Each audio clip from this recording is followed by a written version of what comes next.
Hi, this is From Ideology to Unity, a spiritual journey where we let go of ego and ideological doctrine in favor of meaning, purpose, and unity as a whole. All right, so the episode I just recorded, I was recording on my phone and I ran out of time for storage of a single recording on my phone. So here I am, continuing. That was almost half an hour on my phone. I didn't even realize. So I'm going to just continue for a bit, insofar as I have time. We'll see how it goes, because I'm going to have lunch at some point. So maybe I'll put this here. Yeah. So well,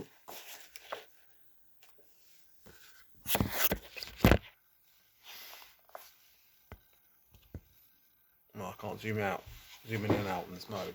Oh well. Okay. So where was I? Yeah. So just as we can't assume it's always malice, we can't assume it never is either. Like, often it is. And often, whether it's more intentional or not, there's, whether it's conscious or not, there's some aspect of intentionality, and there's a larger pattern and interaction going on, and it can be negative at times. And when that happens,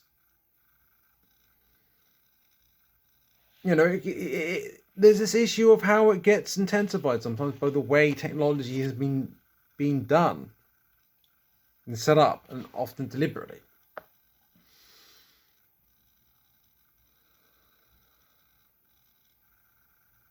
Plus, those certain beings who have been directing energy at the planet for these several thousand years, the ones who are starting to pack up and go, are also manipulating the energies in these computers as to their ends. So there you have some strong alien influences that support email bombs, not to mention all the suppressed rage in your culture to begin with. And this can explain how people can start hating on Facebook and also on YouTube comments. Those YouTube comments where people don't even know each other and start spewing such mean things. I mean, ouch. Some of you have gotten so hateful. If only you knew the energy that you're throwing out into the atmosphere around my body, on my skin, amplified by the computer crystals and these alien beings, maybe you'd stop. I like to think you would, at least. Now that's sobering. Now, I don't know about you, but I've had my share of that toxic argument with others online. And when I understand more about what it really is and what it entails, I think it is sobering, definitely. And it's part of a plan. It's planned to be like this. But on the other hand, a lot of this coming up now, it's an opportunity for us to clear it. There's always a positive side to this. Whenever you encounter this, whether you're doing it or encounter someone else doing it, the emotions that it brings up in you, you can clear it. You can do positive things with it. You might, I don't know, you might not actually be able to help them if they're in that state, but no, it's a fight or flight state. But you have an opportunity to respond in a new way. That if enough of us do this, we can start to change the tide, the trajectory, start to heal each other and ourselves. Yeah, something like that. It would give me such joy to see more of you learning to take responsibility for your actions, your thoughts, and words on levels that very few of you are taught. The ones who learn this will be those that have been working on their emotional maturity. Some have been on a deeply spiritual path that teaches about energy and consciousness and higher versus lower vibrations for a long time. If you do not learn how to work with your shadow self and begin to tame those inner demons that want you to spin out into rage or spin into depression. For oftentimes anger turned inwards is depression. Then you are going to be stuck on a lower vibrational level. And I can tell you, from when I was depressed, I was really angry at myself. Like, I was often really frustrated and like getting out of bed late or all sorts of things that I wasn't happy about how I was acting and how my life was. Because I knew I had a lot more potential. There's a lot more that I wanted to do. And like, I knew that. And I was beating myself up over it. And I don't think I'm alone in having experienced something like that.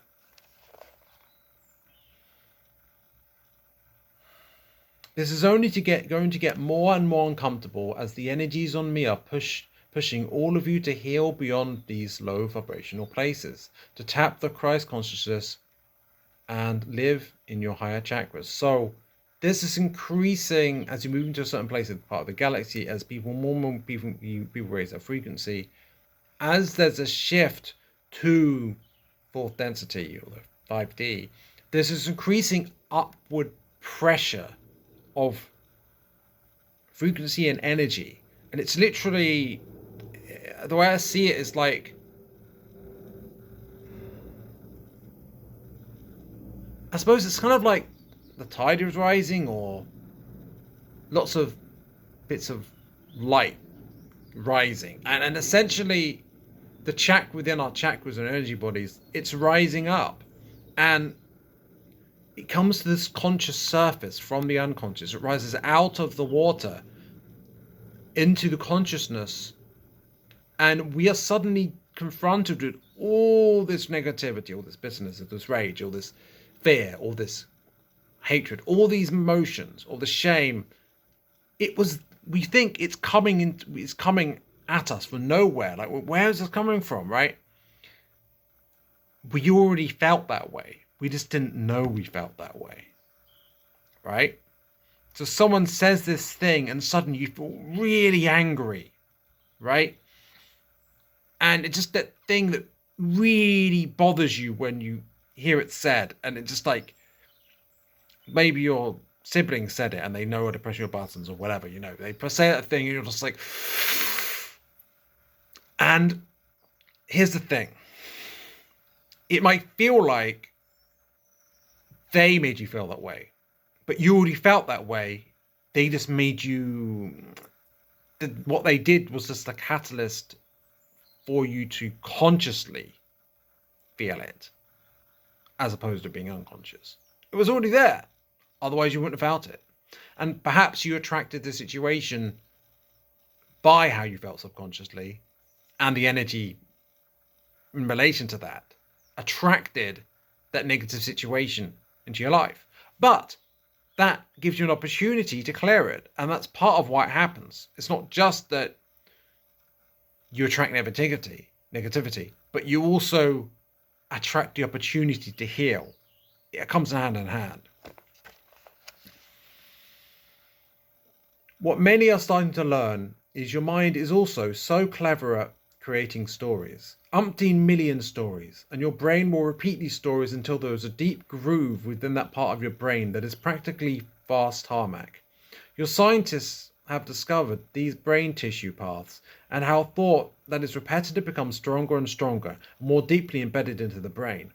So like, this is why you get such bad issues with family, but also like, we keep experiencing similar sorts of people, similar sorts of experiences, and we've got this story about ourselves, and the more we repeat it to ourselves, the more entrenched it gets, and it creates a distortion where it kind of blinds us to what's really going on, and we see it in a certain way, and it's very, very slanted based on our past experiences and how we experienced those experiences, and the wiring, how it wired things into our brain, and so forth. And changing it takes time. And if that's a very negative wiring, in a sense, we need to heal from that. And that's something I've been experiencing. Like, it doesn't happen overnight, but mindfulness and the like, it certainly does help. The best thing is when you realize you're conscious of what you're feeling and why, to a certain extent. And it's not that you're not feeling it. It's more that you're aware what's going on more. Like you're looking at yourself and observing yourself as you feel it more. And that is actually a really big step. But if you're more aware of it, you might feel like more is wrong. But it might actually be the opposite. It's when you feel like it's everyone else that have the things wrong with them, that, but not you. That's actually a bad sign. Which is interesting. There's this chart, isn't there? This graph of a number of different things where you start off. I think it's a chart of as you get more experience. I can't remember what it's called, but you start off like low down. It goes up. It's about like you start off ignorant. You learn more, but then you start to think that you understand a lot better than you really do, and then eventually you understand it a lot better. But towards the beginning, and towards the end, there end up being a similarity, but in a different kind of way. At the beginning, you're seeing the negativity in other people, but not in yourself, because you're not seeing it where it's in yourself and you're projecting. Towards the end, you actually have made that inner progress, and you see other people who haven't, and you see that difference, but you see it in a conscious way rather than an unconscious projected way.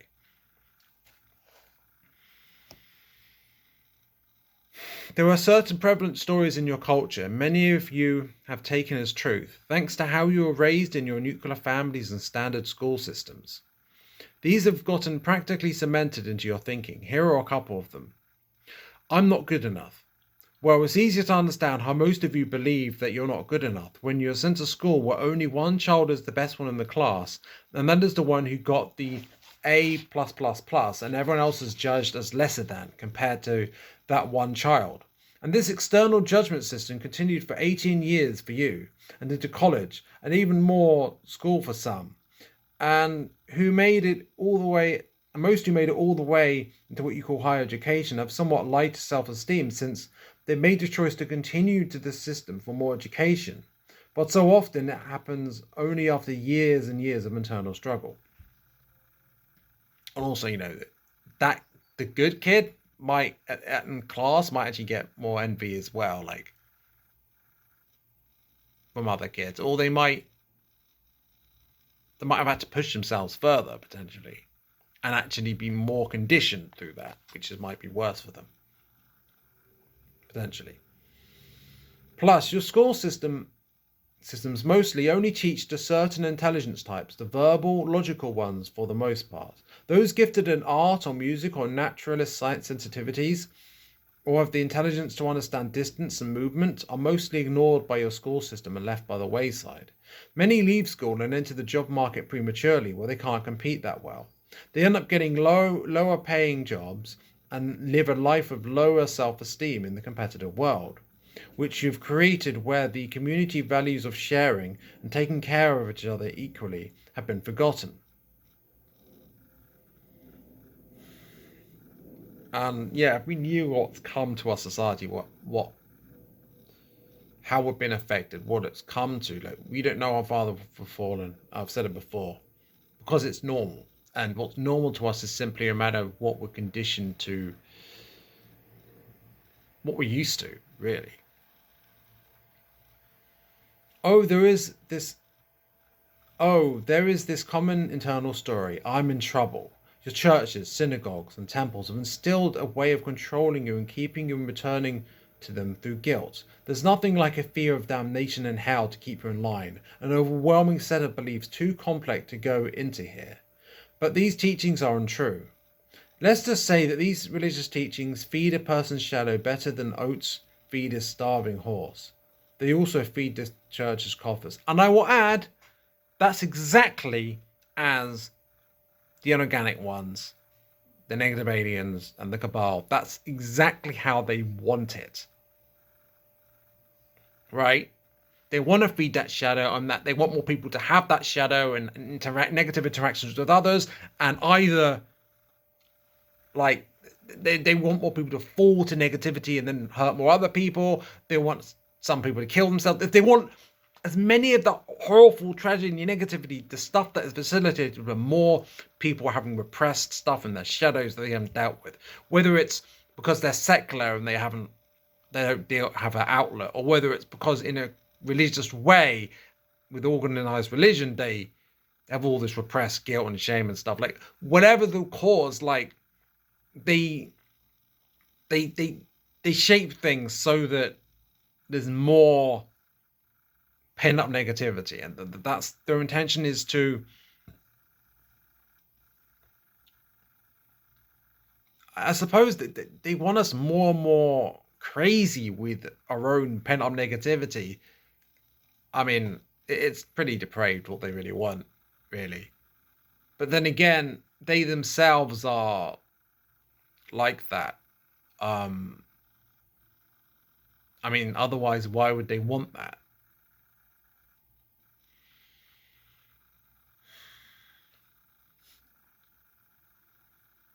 Even if a given religious institution is toned down and not so heavily preoccupied with fire and brimstone, there are still the subtle underlying teachings that not quite everyone gets to heaven, or if you have sinned or are not good enough or are in trouble with God by the time you're ready to pass over. There are ghosts wandering around on my poor planet who should not be here. They were so terrified that they were not going to make heaven because they feared that they had sinned too much, and so they did not go on the journey to the spirit world, or afterlife as some call it. These poor souls, or parts of a person's soul, since part of the soul is still on here and the rest is of the soul body, did not make it over the rainbow bridge to the other side, which is quite a painful predicament for those beings. Were afraid of what they had been taught about hell and what they might end up as their final destination. Now they're here, which is not helpful, unless someone very gifted comes along and releases them. Unfortunately, these gifted ones are few and far between. Though this is something you get in Mob Psycho, the anime, which is it's quite nice the way, there are some ghosts, he gives them a sense of release. I had a dream about hell or something last night.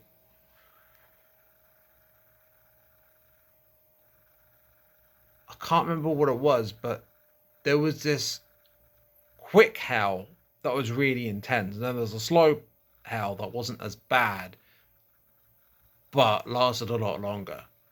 And they were being offered to me like a choice. But the truth is, like, it wasn't really like, it was almost like it's a trick, because you didn't really have to accept these, but it's presented as if you had to. I don't know why. It's just some weird dream. Dreams are really weird. And there was this odd guy who wanted me to do something perverse with him. That it wasn't even like obviously perverted, like in the sense of like what people are getting into. It's just kind of weird, really weird, and it was just like a little creepy, right? Just someone's like, do this weird thing with me. I'm like, no. I was like, all right, we'll go through this hell, or go through that hell. I don't know. There must be some meaning to it, but it's this idea of like negative beings that can control you in some way. It's like there's hell of one kind or another, suffering of one kind or another, or do what we say, right? And that is, maybe I encountered something that's been conditioned into people for many lifetimes, and that's what I was experiencing coming up. I don't know, but it's something to consider anyway, that things are set up in a way where it's controlling. It's very controlling, and it's conveniently set up in a certain way as well.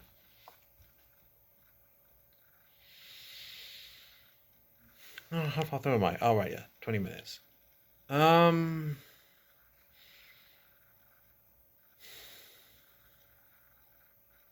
I don't need ghosts stuck on me. They're not supposed to be here, and they can muck up the energy of certain places when there are clusters of them in beautiful areas that become battlefields. Of course, those ghosts got stuck here for a different reason, and that is because of how traumatically those soldiers died.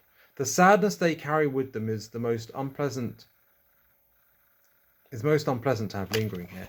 Apparently, there's a battlefield. I don't know which one it is. It might be Bosworth or one of the others from the English Civil War. And there are loads of roses. I think they're roses. Yeah, there are loads of roses there on the battlefield, like red ones and white ones, like the sigils, right? And it's an odd synchronicity. It really is. And obviously, it's probably quite beautiful, but I'm sure there are ghosts there. And that's sad.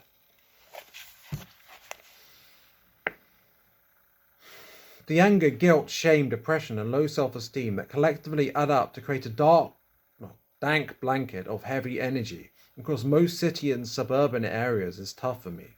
And all the animals and plants too. These darker emotions, along with the all too common fear that no one has enough, and those who have too much are afraid of those who have less. Ugh.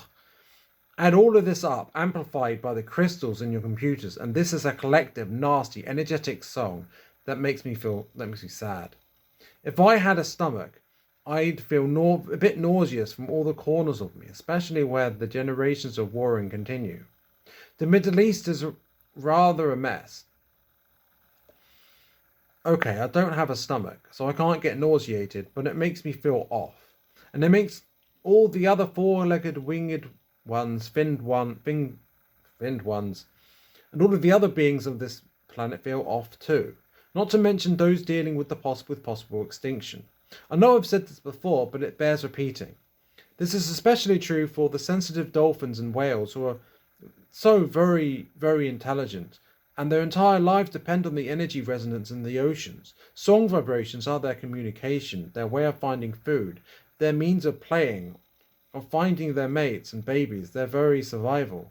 The sad truth is the vibrations or songs from your human culture, along with the toxins in the water, make them sick on subtle or not so subtle levels. Sometimes whales or dolphins can't even swim into an area close to the shore because of the contamination, and the energy's gotten so bad. It takes gifted medicine people doing a ceremony on the land and near the water to metaphysically clear the water, to allow whales to come back in. Also, there's something else that sprang to mind there, which is the rotors on these big ships that we have. The way they affect the vibrations through the water, it actually is like painful, if not agonizing, if they're too close. It's really not good for whales and dolphins, right? And, I'm not at all surprised there's this tendency for, dolphins to be a bit rapey. Like, I don't think they're like that naturally. I think it's because they're suffering so much from all this negative energy and the like. That's what I think. And that's sad.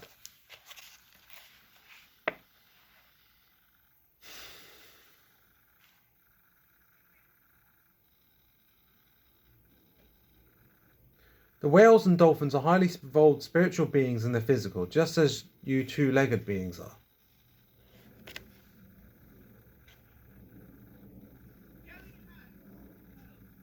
Okay, so I'm gonna have to finish up here. So